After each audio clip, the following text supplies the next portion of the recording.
Gestion de la sous-traitance pour les interventions de terrain, SAV, maintenance préventive curative. Si on s'intéresse au processus, on va d'abord gérer au niveau de la sous-traitance le référentiel des sous-traitants avec l'ensemble des contacts et techniciens sous-traitants. On va ensuite gérer le référencement de ces sous-traitants, donc on va pouvoir gérer un processus d'intégration de ces sous-traitants avant de travailler directement avec eux au niveau des interventions qu'on va pouvoir leur sous-traiter. On va donc planifier ensuite les sous-traitants avec différents modes de planification. Soit on va planifier au niveau d'une société sous-traitante, charge à elle ensuite de répartir les activités en interne au sein de ces équipes. On va pouvoir planifier directement des techniciens sous-traitants, ou bien avoir un système d'enchères où on va donc permettre à nos sous-traitants de proposer des offres pour des interventions. Une fois que ça sera planifié, on pourra ensuite valoriser les actes de sous-traitance, donc l'ensemble des interventions, avec une facturation sous-traitance et effectuer donc un rapprochement par rapport aux factures qu'on recevra de nos sous-traitants. Si on illustre au niveau d'une application de field service, comme l'application Alliance, on va avoir différentes fonctionnalités qui vont être impactées par la sous-traitance.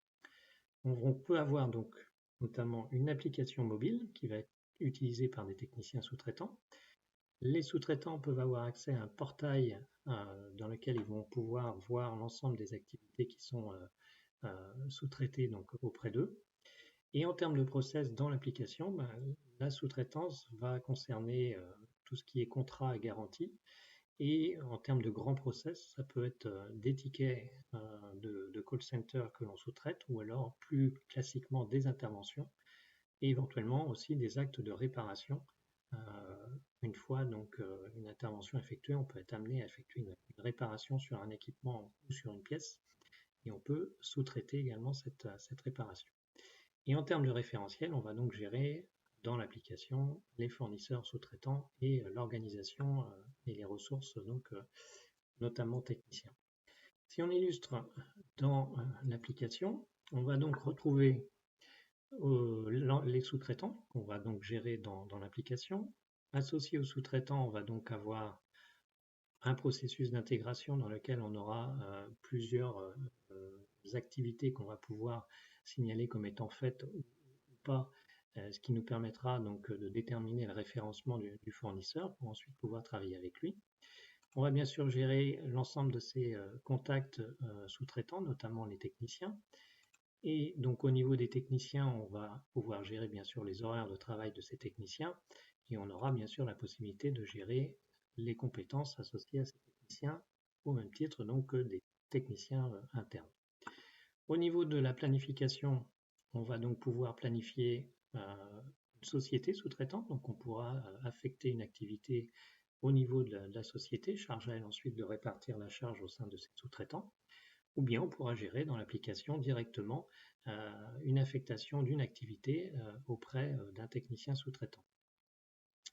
Si le sous-traitant travaille pour différentes entités et a lui-même son système, on pourra bien sûr envisager de transmettre des web services auprès de ce sous-traitant, ou bien il pourra utiliser donc un portail pour voir ces activités qui sont sous-traitées et effectuer lui-même l'affectation auprès de ces techniciens.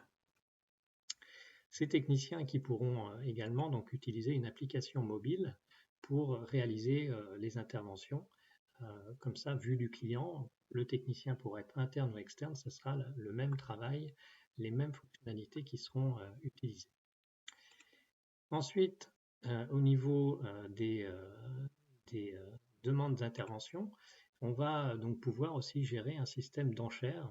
Donc on va proposer à différents sous-traitants qui sont référencés de définir des prix pour réaliser des interventions et donc on pourra choisir par rapport à leurs offres celle qui nous convient le mieux. Une fois l'intervention donc réalisée, on aura un processus donc de rapprochement de la facture du sous-traitant pour vérifier si la facturation est conforme à ce qui était attendu par rapport au tarif fournisseur que l'on avait. Voilà brièvement une vue globale donc, de la gestion de la sous-traitance pour les interventions.